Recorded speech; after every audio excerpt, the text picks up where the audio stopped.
2012, doing archaeological work. The site's been known ever since the fort was a fort. It was a fort between 1873 and 1891. The Fort Lowell used to be downtown as Camp Lowell, but in the 1870s there were two things going on. There was malaria that was prevalent here, which was killing an awful lot of the soldiers, and the soldiers and the civilians, soldiers would get paid on payday, and they would go down and get drunk, and then they would start shooting their guns. And so the people in the city of Tucson were actually asking that the soldiers be put somewhere else. So they moved out to there out of Fort Lowell, and at that time it was Camp Lowell, and the military changed it to Fort Lowell. And in the 1880s, Adolph Bandelier came to visit, and he noticed that on the parade ground there were trash mounds and lots of pottery. So it's been known to be a prehistoric site since that time.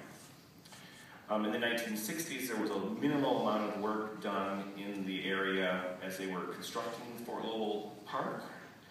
And in 1976 through 78, I guess it was the Arizona State Museum, and Linda Gregonis is here, conducted excavations out there in a small area of the park to the east of the pond that you see out there. And that was kind of a remarkable dig because it was a very small area, and there were pit houses stacked on top of pit houses on top of pit houses. And honestly, my dig was so much easier than that one. I don't know how Linda was able to do it. And then in the 1980s, as they were widening Craycroft Road, there was some work done in the cavalry stables and the band's kitchen. Let's see. The property at the southwest corner of Craycroft Road and Fort Lowell Road had been used as a steel tank manufacturing business by the Atkins family, who had owned the property since 1928. And starting in the 1990s, the city of Tucson desired to acquire that property because it was the sort of the last remaining large area of Fort Lowell, and one of the officers' quarters was still standing and still occupied by members of the Atkins family. And around 2006 or so, through a complex series of land exchanges, the city of Tucson acquired the property. And this picture here shows that it's all been cleaned up, but they were pretty horrified when they went out and saw it because there was so much junk lying around everywhere. And they removed maybe 100 roll-offs worth of just junk. And then they discovered that there was oil contamination on the ground where oil had been spilled. And because it was a steel tank manufacturing business, there were metal shavings in the ground that contained lead and arsenic and other materials. And the plan was that this was going to be part of the new Fort Lowell Cultural Park, and they had to make it accessible for children. And the EPA requirements on toxic materials are quite stringent, and so they had to remove that soil that was present. So first thing that we did was myself and 3 of my coworkers and Dan Arnett, the backhoe operator, had to attend the most boring training ever, HAZWOPER training, 40 hours. And when you get done with HAZWOPER training, I thought, oh, we're going to get to try on those fun suits and everything. It's like, no, you don't do that. All you do, if you're a HAZWOPER person, is you're trained to recognize whether there's a hazardous condition, and you're trained to stand there and say, don't go here. And that's all. So we did the training. And prior to the training, we thought up research questions for the site. And first of all, I wanted to know whether there was an early agricultural period settlement out there. It's in the right setting, being away from the Rito. And as we've learned in the last 20 years, all along the Santa Cruz, there are huge early agricultural period settlements. And talking with Linda, she thought that she might have had one of these houses on her project, but when she did her work in the 1970s, nobody knew what an early agricultural period house really looked like because they hadn't been found. So that was the first question. The second question was one that was raised by Jim Heidke at work. He's a ceramic analyst, and he thought that there was a high likelihood that they were manufacturing ceramics out of that site because it was a very large site that had been occupied for a long period of time, and there was some temperate ingredients that suggested that that was going on there. And so I was also interested in that, and as well as what other craft activities might have been taking place out there. The third thing was to look at the fort era occupation of the site between 1873 and 1891, and look at, if we exposed enough area, how the fort was organized. Things like, were they disposing of trash on the site, which I thought was kind of unlikely because of the military discipline, but also if there were other evidence for things going on in the military occupation of the fort.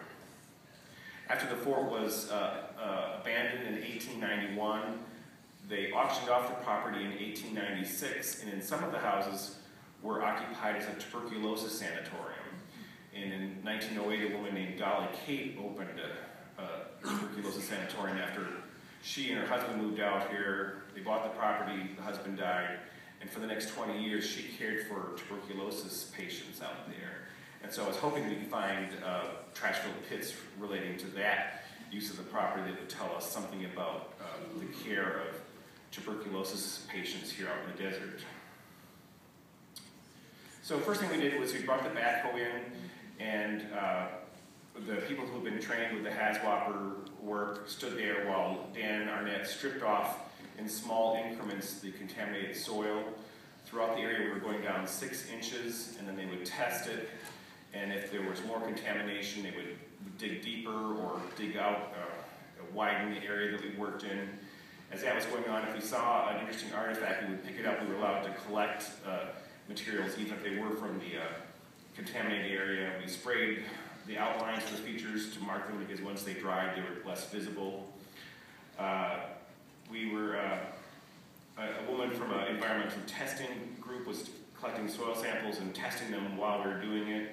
And then eventually she would clear an area and say that, okay, there's no more contamination here. And at that point, we would start excavating features.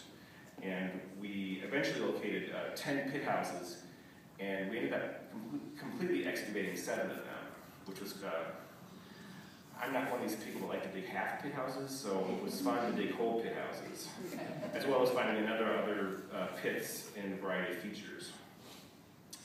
So we found about 70 features total.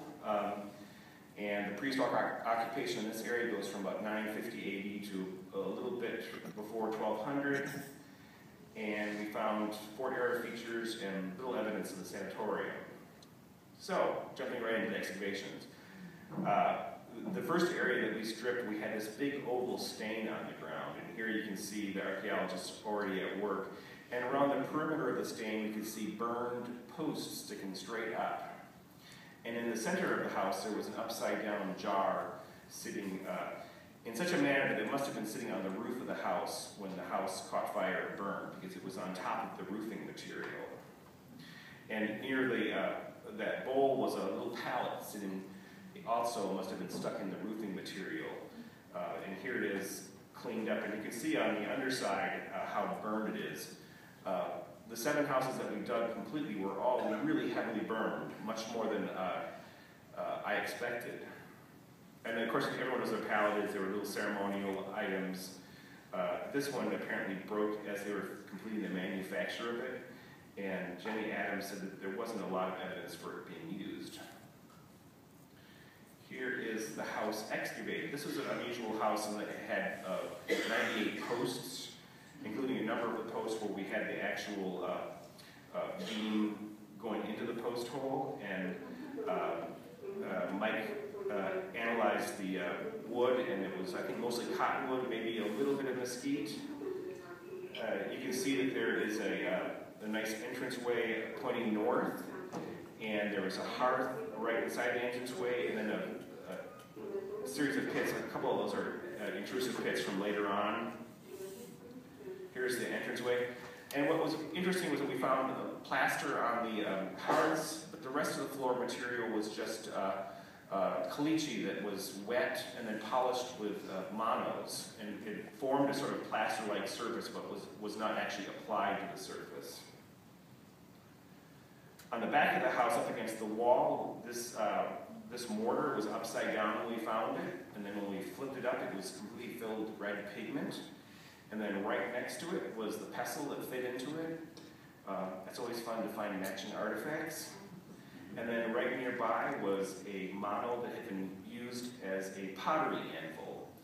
And scattered throughout the house, besides the lumps of pigment, we also found a number of polishing stones. So we're pretty certain that this was a house where ceramics vessels were being manufactured.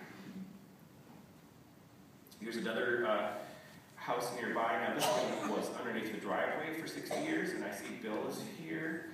Bill got to dig this house, which was extremely compact because it had been driven over by semi-trucks for 60 years.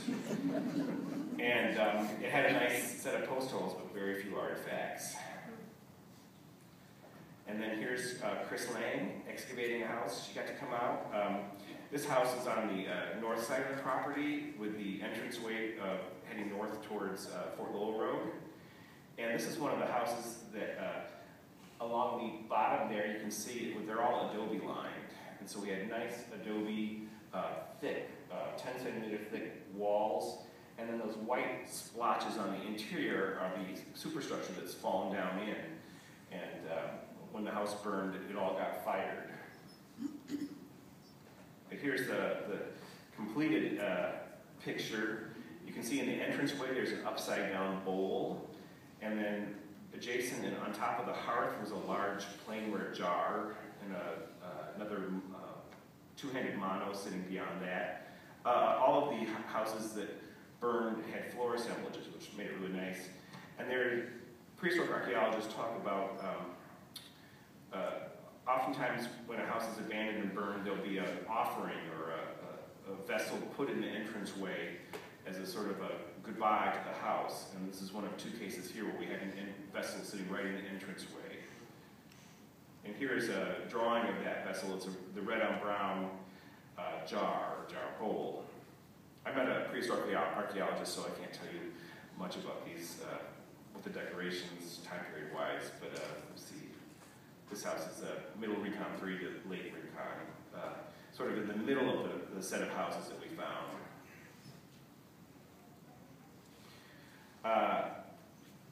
This house was found, we had to remove the septic tanks, and in each case where we moved a septic tank, we would end up finding prehistoric features.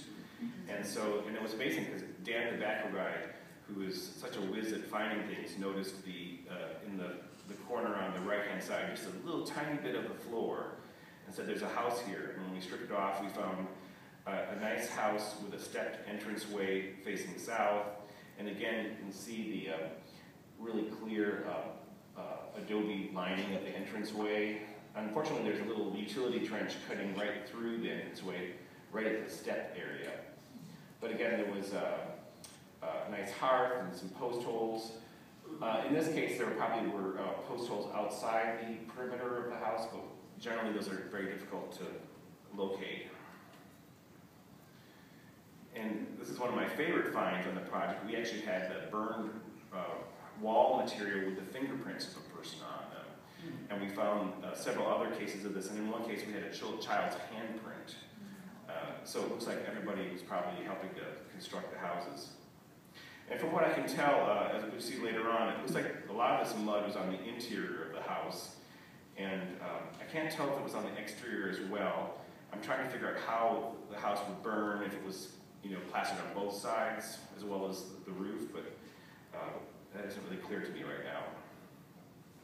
And this house had the polka dot jar, a seed jar with a weird polka dot design that Henry Wallace and Jim Heike said was something they had never seen before. And then towards the back of the property, we found a pair of pit houses, the only two that we could say were occupied at the same time. And this one is a very deep house, about 3 feet deep, but you can't tell from the picture. And again, there was a bowl left in the entranceway, and then scattered across the floor, there was a beautiful decorated jar and a bunch of monos and a little ceramic spindle whorl. And the walls, again, were plastered with adobe, and the floor was smoothed caliche. And this is a part of the jar from that house. And then immediately to the west of that house was a house, and it was remarkable how well preserved this house was and how shallow it was. was. Literally, this was only 2 or 3 inches below the modern ground surface. And we noticed it, of course, because on that side you can see the adobe, there's this line of adobe showed up as we were just sweeping the ground to clean up for a picture for the other house. And Alan Denoyer goes, "Oh, there's a house here." And of course, it was the last day of the project. But luckily for us, you can see it's great. It was only like 3 or 4 inches deep, so we were able to dig the entire house in 2 hours. And what was cool about this house was, again, that it burned, but you can see pot rests on the floor. And you see the nice one, I don't know if this works, let's see. Here's one of the pot rests that actually had a plainware jar sitting in it. Because the jars had rounded bases, they would make a little rounded depression in the floor. And then there's one here, and one here, one here, one here, and I think one here. And there was also evidence for somebody was sitting in this house and making arrow points, because we found a huge amount of, well, not a huge amount, but a large amount of certain kind of brown chert that was all the same matching material. So someone was making a point, had pots sitting there, and the building caught on fire for some reason, and they walked out and left everything there. And one of the weird artifacts that we found in this house was this piece of stone that really hasn't been worked, but on the surface is red paint, and then when you flipped it over, there was this black paint with little lines running off of it that may be an image, or this may just be sort of like a paint palette from when they were painting pottery or something else, maybe cloth or basketry. And that's something that I've never seen before myself. And when Jenny Adams looked at it, she was like, "That's really weird." And then we actually found chunks of pigment in the room. And it's possible that this room was also a place where ceramics were being manufactured. And that particular structure had burned really hard. And here you can see, this is either the wall surface or the ceiling surface, and then here are the impressions of sticks. In this case, while the house was in use, some sort of mud-dogging wasp, I guess, or hornet, was building nests in there, because we found several of those that were burned. And here's another case where you can see really clearly the sticks and then the wall plaster, and this is the case where we had fingerprints again and the handprint of the child. And then for the roof, we had large beams coming across, and here is one of the impressions from the beams. And on this side, you can see the stick impressions coming down. And I hold these and I try to visualize how they fit in the house, and honestly, I can't tell you. I'm not very good at architecture, I guess. And here are the 2 houses right adjacent to each other. Because if we were moving waste from contaminated areas, we would, dig certain areas, and the Holcomb typically built their houses in courtyard groups, but because of where we were digging, this is the only case where we thought the 2 houses related to each other. In the other cases, we would find one house that was pointing off in a certain direction, but then we weren't able to strip out to see the neighboring houses. So Jim Heike looked at the ceramics, and we were sort of able to build a chronology of how the site was occupied. And one thing I didn't mention is we found one of the big trash mounds that Adolf Bandelier saw in 1884. It's this large blue blob. We dug a couple of test units in it. And this is after all the leveling that took place when it was a parade ground and whatever activities took place, and then we removed about 6 inches of the contaminated soil, and there still was another 2.5 feet of mound there, and we figured out that there were at least somewhere between 80,000 to 100,000 artifacts that are still there. So this is the earliest occupation, into the middle Rincon period. Then they moved up in this area, middle Rincon to late Rincon, and then they switched down to this area, which is late Rincon, and then they moved over here, which is right on the cusp of the Tankerverde period. So basically they're coming around in a circle, and I'd be very curious to know what's over here, if there's anything later there. I don't know. But you can see the outlines of our stripping areas. It's sort of, I'd like to know what's out here, up here, but I imagine based on the area that we stripped and the total area of the site, we stripped approximately 13% of the site and found 10 pit houses. So there's probably another 100 pit houses in this area, which is a lot. It's nice that none of these are overlapping, so I don't have the problem figuring out things that would cause, by one house being built directly on top of another. So we found ceramic tools in the first pit house that I showed you, and flakestone items in that the last house. We also found spindle whorls, just the fabrics were being made. When Jim Heike looked at the ceramics, he thinks that the planeware ceramics on the site were probably manufactured there, as well as some of the decorated pottery. We had pottery from throughout the Tucson Basin, and even some examples that were outside the Tucson Basin. There were a lot of small arrow points, and they were all made from local material, either from that area, as well as some stone from the Santa Cruz River, which was, pretty far away. We found these model spindle whorls. This one was found in that later house, the deep one next to the storage house. So they were most likely making fabric at the site, or at least spinning to make threads. Little stone awl that Jenny Adams thinks was also used for textile manufacturing. And sort of the surprising thing was the discovery of 3 membrace sherds. And I think Jim Heike said that these date to around 1100 AD. And Pat Gilman looked at them, and most of the membrace sherds that are found in the Tucson Basin date from around the same time period. If you think these are probably manufactured way over in western New Mexico, that's 100, 200 miles away. And then Chris Lang looked at the shell artifacts, and again, it's all Pacific Coast shell. I can't remember if it's from the Gulf of California or the Pacific Coast. Do you remember, Chris? Gulf of California. Gulf of California is our expert. And there's the typical bracelets, but also some beads, and this item, which maybe is an earring or a ring or a nose ring, a little bit of everything. Well, that's the boring prehistoric period. Now we get to talk about the fun stuff. So the soldiers came out in 1873. They lived out at Fort Lowell. On the Rito, they came out there because there were already Mexican ranches out there, and they were growing crops, and they had hay, and there was plenty of water at that time period. The Rito was running year-round. During the fort's occupation, it became a favorite spot for famous naturalists to come, and a number of birds and I think a type of rodent, the type species was collected there. So when you go to Google Books and type in Fort Lowell naturalist, you'll find the articles where they describe, oh yes, I found this species here, and I promptly killed it and sent it to the Smithsonian.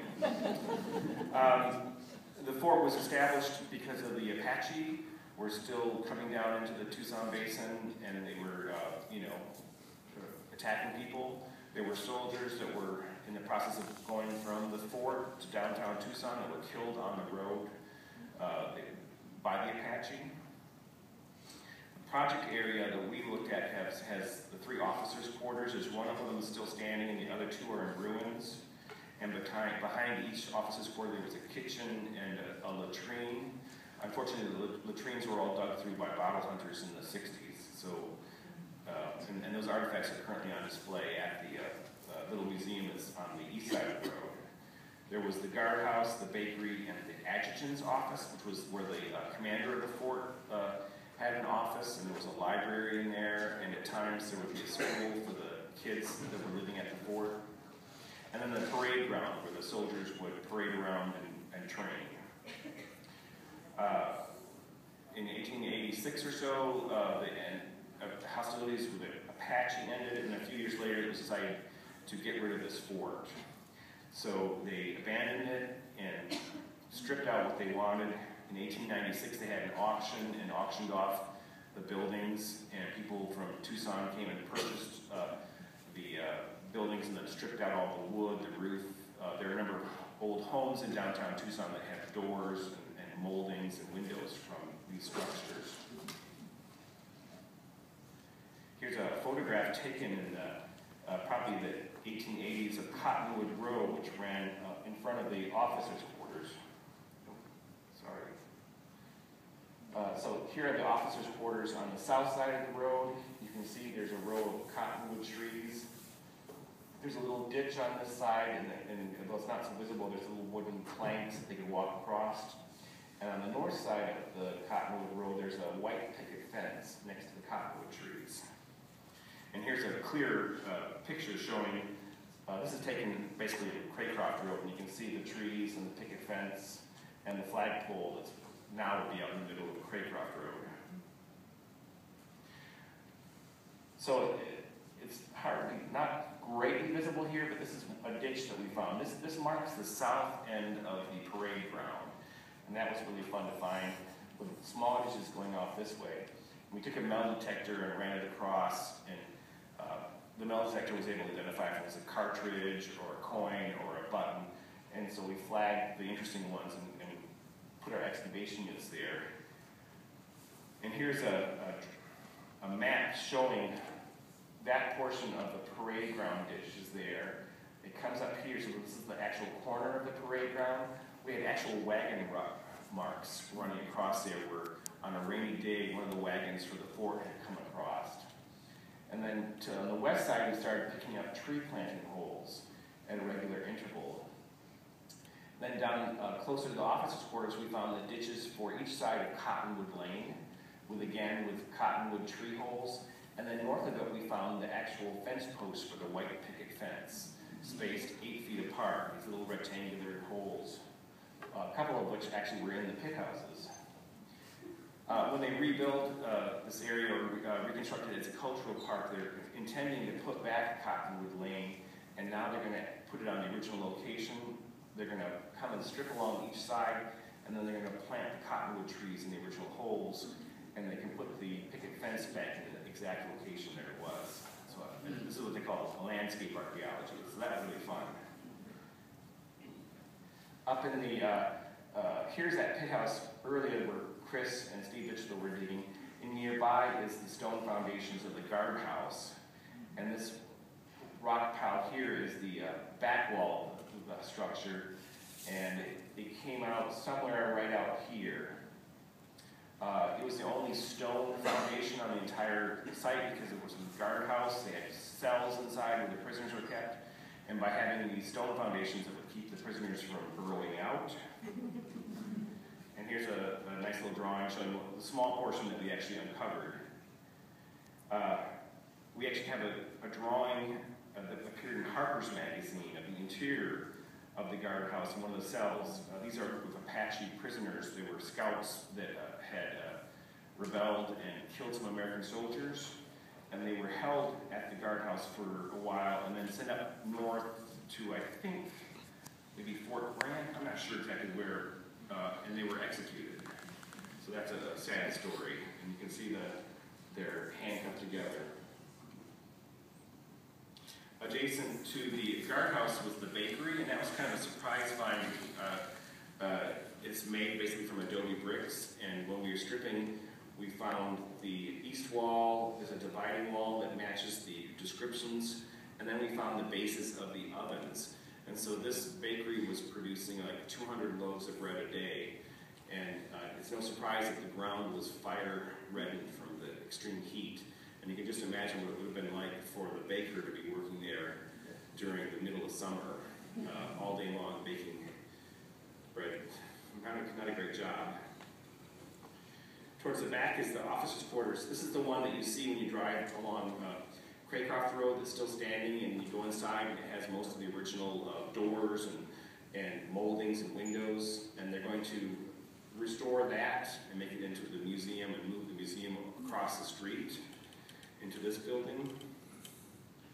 The next one over, this is Officers' Quarters 2, was burned by an arsonist around 1969, and the plan is to build a replica roof that matches the original roof outline over to basically stop the erosion that's taking place there.